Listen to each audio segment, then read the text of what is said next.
এই পবিত্র রমজান মাসে পেছন থেকে নিন্দা করা আর কুৎসা রটানোর অপকারিতাগুলো কি কি হতে পারে? একটা বড় মাপের গুনাহ ইসলাম অনুযায়ী কুৎসা রটানো, পেছন থেকে নিন্দা করা। আল্লাহ পবিত্র কোরআনে বলেছেন সূরা হুমাজা অধ্যায় নম্বর 104 আয়াত নম্বর 1, ওয়াইলুল লিকুল্লি হুমাযাতিল লুমাযা। দুর্ভাগ্য তার যে পশ্চাতে ও সম্মুখে লোকের নিন্দা করে। সে দুর্ভাগা যে সামনে আর পেছনে মানুষের নিন্দা করে। আর আল্লাহ পবিত্র কোরআনে বলেছেন সূরা হুজুরাত অধ্যায় নম্বর 49 আয়াত নম্বর 12, অনুমান থেকে দূরে থাকো, কারণ অনুমান কোনো কোনো ক্ষেত্রে পাপ। আর তোমরা একে অন্যকে পেছন থেকে নিন্দা করো না। তোমরা কি তোমাদের মৃত ভাইয়ের মাংস খেতে চাইবে? এরপর আল্লাহরও বলেছেন যে তোমরা এটাকে ঘৃণ্য মনে করো। এখানে আল্লাহ তুলনা করেছেন যে পেছন থেকে নিন্দা করে সে তার মৃত ভাইয়ের মাংস খায়। এখন ভাইয়ের মাংস খাওয়াই তো হারাম। এখানে আরো বলা হয়েছে মৃত ভাইয়ের মাংস। মৃত কারো মাংস খাওয়া হারাম, তাহলে পেছন থেকে নিন্দা করা 2 গুণ পাপ। শুধু ভাইয়ের মাংস খাওয়াই না, এটা মৃত ভাইয়ের মাংস খাওয়া, তাহলে এটা খুব বড় গুনাহ। আর আমাদের নবী মুহাম্মদ সাল্লাল্লাহু আলাইহি ওয়াসাল্লাম বলেছেন, এটার উল্লেখ আছে সহিহ মুসলিমে খণ্ড নম্বর 4 হাদিস নাম্বার 6265। এখানে নবী মুহাম্মদ সাল্লাল্লাহু আলাইহি ওয়াসাল্লাম বলেছেন সাহাবীগণকে, তোমরা কি জানো পেছন থেকে নিন্দা কি? তারা বললেন, আল্লাহর রাসূলই সবচেয়ে ভালো জানেন। তখন নবী মুহাম্মদ সাল্লাল্লাহু আলাইহি ওয়াসাল্লাম বললেন, যদি কোনো লোক অন্যজনের সম্পর্কে নিন্দা করে তার পেছন থেকে, যেটা সেই লোক হয়তো পছন্দ করবে না, এটাই পেছন থেকে নিন্দা করা। কারো পেছন থেকে তার সম্পর্কে বলছি যা সে পছন্দ করবে না, এটাই পেছন থেকে নিন্দা করা। সেখানে একজন সাহাবা প্রশ্ন করলেন যে, হে রাসূল, যদি পেছন থেকে বলা কথাটা সত্যি হয়, যার নিন্দা করা হচ্ছে তার যদি সেই দোষটা থাকে? নবী তখন বললেন, যদি তোমার কথা সত্যি হয় যে নিন্দা সত্যি, তাহলে এটা পেছন থেকে নিন্দা করা, তা না হলে হবে মিথ্যে অপবাদ। তাহলে পেছন থেকে নিন্দা খুব বড় গুনাহ। আরেকটা সহিহ হাদিস, এটা আছে সুনান আবু দাউদ খণ্ড নম্বর 3 বুক অব ম্যানার্স হাদিস নাম্বার 4857। হযরত আয়েশা রাদিয়াল্লাহু আনহা, আমাদের নবীর স্ত্রী, নবীর কাছে সাফিয়ার কথা বলছেন। বলতে গিয়ে তিনি বললেন যে সে আকারে ছোটখাটো। নবীর সাথে সাথে বললেন, তুমি যে কথাগুলো বললে, এই শব্দগুলো সাগরের পানিতে মিশলে সাগরের পানি নষ্ট হয়ে যেত। এরপর আরও আছে সুনান আবু দাউদে খণ্ড নম্বর 3 বুক অব ম্যানার্স হাদিস নাম্বার 4860। এখানে আনাস রাদিয়াল্লাহু আনহু বর্ণনা দিয়েছেন যে নবী মুহাম্মদ সাল্লাল্লাহু আলাইহি ওয়াসাল্লাম বলেছেন, যখন তিনি মিরাজে গেলেন তখন দেখলেন যে কিছু লোকের নখ তামা দিয়ে বানানো, তারা তাদের কপাল আর বুক চাপড়াচ্ছে। নবী জিজ্ঞেস করলেন যে এই লোকগুলো কারা? উত্তর পেলেন, এরা পেছন থেকে অন্যের নিন্দা করত। তার মানে পেছন থেকে নিন্দা করা খুব বড় গুনাহ। আর এই গুনাহ থেকে সবাইকে আমাদের সংযত থাকতে হবে। আমাদের অনেকে এটা না জেনে করে থাকে, তারা বুঝতে পারে না যে এটা খুব বড় গুনাহ, এটা থেকে বিরত থাকতে হবে। আর নবী আরও বলেছেন, এটার উল্লেখ আছে সহিহ বুখারীতে খণ্ড নম্বর 8 বুক অব ম্যানার্স হাদিস নাম্বার 6056, যে নিন্দা করে সে বেহেশতে যেতে পারবে না। এই হাদিসগুলো থেকে জানলাম আমরা সাবধান থাকব, জিহ্বাকে সংযত রাখব, বিশেষ করে পেছন থেকে নিন্দা আর কুৎসা রটানো থেকে।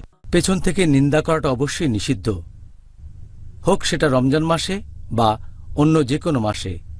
এখন একজন মহিলা যদি তার স্বামীর কাছে শাশুড়ির নামে অভিযোগ করে, তাহলে কি ধরা হবে যে মহিলা পেছন থেকে নিন্দা করছে? পেছন থেকে নিন্দা করা হারাম আর বড় গুনাহ, এটা আগের পর্বে আলোচনা করেছি। অনেক সহিহ হাদিস আর কোরআনের আয়াত বলছে এটা একটা বড় গুনাহ। এখন যদি বলেন যে স্ত্রী যখন তার শাশুড়ির নামে স্বামীর কাছে অভিযোগ করছে, এখন এটাও ঠিক যে স্ত্রী তার শাশুড়ির নামে যা বলছে সেটা শাশুড়ি পছন্দ করবেন না, এটা পেছন থেকে নিন্দা করার ক্যাটাগরি। এটা গুনাহ কিনা সেটাই প্রশ্ন। যখন একজন আরেকজনের নামে অভিযোগ করছে, তখন সে মনে করছে যে যখন সে আরেকজনের কাছে অভিযোগ করছে তখন সেই কাজটা শুধরানো হতে পারে। যেমন স্ত্রী অভিযোগ করছে স্বামীর কাছে তার শাশুড়ির নামে, অথবা সে অভিযোগ করলো তার ছেলের নামে যে ছেলের যে কাজটা করছে সেটা ঠিক না। স্বামী তখন ব্যবস্থা নেবে ছেলের বাবা হিসেবে। অথবা হয়তো 2 ভাইয়ের মধ্যে একজন বাবার কাছে অভিযোগ করলো যে আমার ভাই যে কাজ করছে সেটা ভুল। পেছন থেকে খারাপ কথা বলা তবে বলার উদ্দেশ্য হচ্ছে বাবা যেন ছেলেকে শুধরে দেন, এই কাজগুলোর অনুমতি দেওয়া হয়েছে। কারণ এভাবে বলার উদ্দেশ্যটা এটা নয় যে তাকে উপহাস করার জন্য বলা হচ্ছে অথবা তাকে ছোট করা হবে। এখানে আসল উদ্দেশ্যটা হচ্ছে যখন কেউ আরেকজনের নামে অভিযোগ করছে যাতে করে কাজটা শুধরানো হয়। আপনারা যদি তাফসির পড়েন ইমাম আন-নাওয়ির, এই হাদিসটার উল্লেখ আছে সহিহ মুসলিমে, এটাও গত পর্বে আলোচনা করেছি, হাদিস নম্বর 6265। সেখানে আমাদের নবী সাল্লাল্লাহু আলাইহি সাল্লাম বলেছেন, তোমরা জানো পেছন থেকে নিন্দা কি? সাহাবীগণ বললেন যে আল্লাহর রাসূল ভালো জানেন। নবী বললেন যে কেউ যদি কারো নামে পেছন থেকে কথা বলে যেটা সে পছন্দ করে না, সেটাই হচ্ছে পেছন থেকে নিন্দা করা। একজন সাহাবা বললেন, যদি অভিযোগটা সত্যি হয় তাহলে কি হবে? নবী বললেন, তাহলে পেছন থেকে নিন্দা করা, যদি মিথ্যে হয় তাহলে হবে মিথ্যে অপবাদ দেয়া। এখন এই হাদিসের ব্যাপারে ব্যাখ্যা দিতে গিয়ে ইমাম আন-নাওয়ি বলেছেন যে পেছন থেকে নিন্দা করা বা গীবতের 6 অবস্থায় অনুমতি আছে। 1 নম্বর তিনি বলেছেন যে যদি কোনো কিছু বলা হয় দেশের শাসকের কাছে বা বিচারকের কাছে, অন্য আরেকজন মানুষের নামে কোনো রকম অভিযোগ করা হয় যে তার সাথে অন্যায় করেছে, হয়তো তার সম্পদ চুরি করেছে, কোনো মূল্যবান সম্পদ হতে পারে, অথবা কোনো অন্যায় করেছে, যদি তার নামে অভিযোগ করেন শাসক অথবা বিচারকের কাছে আরেকজন মানুষের নামে আরেকজন মুসলিম, এটার অনুমতি আছে, কারণ আপনি অন্যায়ের বিচার চাচ্ছেন। এই ধরনের ক্ষেত্রে গীবতের অনুমতি আছে। ক্যাটাগরি নাম্বার 2, যে আপনি কারো কাছে অভিযোগ করছেন আর মনে করছেন সেই লোক প্রভাব ফেলতে পারবে তার উপর যে খারাপ কাজটা করছে, গুনাহ করছে, আর মনে করছেন সে খারাপ কাজ বন্ধ করে দেবে, অনুমতি আছে। যেমন ধরেন আপনার একজন বন্ধু, সে আরেক লোকের পাল্লায় পড়ে খারাপ কাজ করছে, আপনি বললেন যে আমার বন্ধু খারাপ কাজ করছে, অ্যালকোহল পান করছে। যদি মনে করেন সেই লোক আপনার বন্ধুকে প্রভাবিত করতে পারবে, তার প্রভাবে সে এই খারাপ কাজ আর করবে না, তাহলে গীবতের অনুমতি আছে। তাহলে স্ত্রী যখন স্বামীর কাছে অভিযোগ করছে, সেটা আসবে প্রথম বা দ্বিতীয় ক্যাটাগরিতে। হয়তো স্ত্রীর সাথে কোনো অবিচার করা হয়েছে, অথবা স্ত্রী স্বামীর কাছে বলতে চাইছে সে তার শাশুড়িকে শুধরে দেবে, প্রথম দুটোর একটাতে পড়বে। বাকি 4টা ক্যাটাগরি ইমাম আন-নাওয়ির মতে যেসব ক্ষেত্রে গীবত করা যায়। 3 নাম্বার, যদি আপনি যান কোনো মুফতির কাছে, কোনো ধর্মীয় ব্যক্তিত্ব, কোনো ধর্মীয় উপদেশের জন্য, হয়তো বললেন যে আমার বাবা এই কাজ করেছে অথবা আমার স্ত্রী এই কাজ করেছে, অভিযোগ করলেন, জিজ্ঞেস করলেন কি করা উচিত।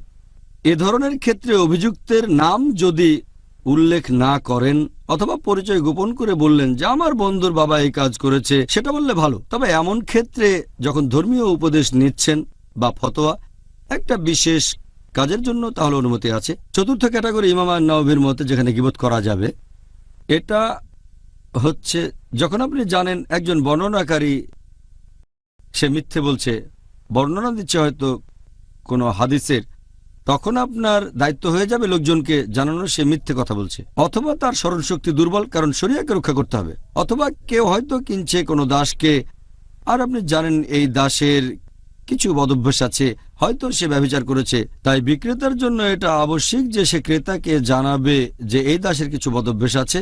অথবা কেউ আপনাকে বলল যে সে অমুক মহিলাকে বিয়ে করছে, আপনাকে জিজ্ঞেস করলো মহিলা কেমন, তখন যেটা আপনার দায়িত্ব যে আপনি সেই মহিলার দোষ ত্রুটিগুলো সেই লোককে বলে দেবেন। এখানে উদ্দেশ্যটা সেই লোককে ছোট করা নয়, এখানে উদ্দেশ্যটা সেই লোককে কোনো রকম অপমান করা নয়, উদ্দেশ্যটা হচ্ছে সঠিক তথ্য জানানো, হোক বিয়ের জন্য বা ব্যবসার জন্য। তাহলে এটা হচ্ছে 4র্থ ক্যাটাগরি যেখানে ইমাম আন-নাওয়ি বলেছেন যে অনুমতি আছে। 5 নম্বর ক্যাটাগরির কথা যদি বলতে হয়, যদি জানেন কেউ কোনো গুরুতর পাপ করেছে জনসমক্ষে মদপান অথবা প্রতারণা করা অথবা চুরি করা, তখন আপনি লোকজনের সামনে বলতে পারেন যে এই লোক অন্য লোকের সাথে প্রতারণা করে অথবা চুরি করে অথবা সে বিভিন্ন বেদাত কাজ করে, অথবা একজন ধর্মীয় ব্যক্তিত্ব হয়তো কোনো ফতোয়া দিচ্ছে আর আপনি জানেন যে এই লোকটা সত্যবাদী নয়, তাই এখানে অনুমতি আছে, সেই লোকের বিরুদ্ধে কথা বলবেন। 6 নম্বর ক্যাটাগরি হচ্ছে যখন কাউকে শনাক্ত করা হবে, যদি আপনার উপর কাউকে শনাক্ত করার দায়িত্ব পড়ে, সে সময় শনাক্ত করতে গিয়ে হয়তো তার কোনো বৈশিষ্ট্যের কথা বলছেন যে সে পছন্দ করবে না। যেমন আপনি হয়তো বলবেন লোকটা অনেকটা খাটো, অনেকটা লম্বা, এখানে আপনি বৈশিষ্ট্যের কথা বলছেন, তাকে শনাক্ত করার জন্য। সে হয়তো পছন্দ করবে না, শনাক্ত করার জন্য। এখানে শনাক্ত করতে গিয়ে এমন না বলাই ভালো, তবে এড়াতে না পারলে আপনি বলতে পারেন। ইমাম আন-নাওয়াবী এই 6 ক্যাটাগরির কথা বলেছেন যেখানে গীবতের অনুমতি আছে।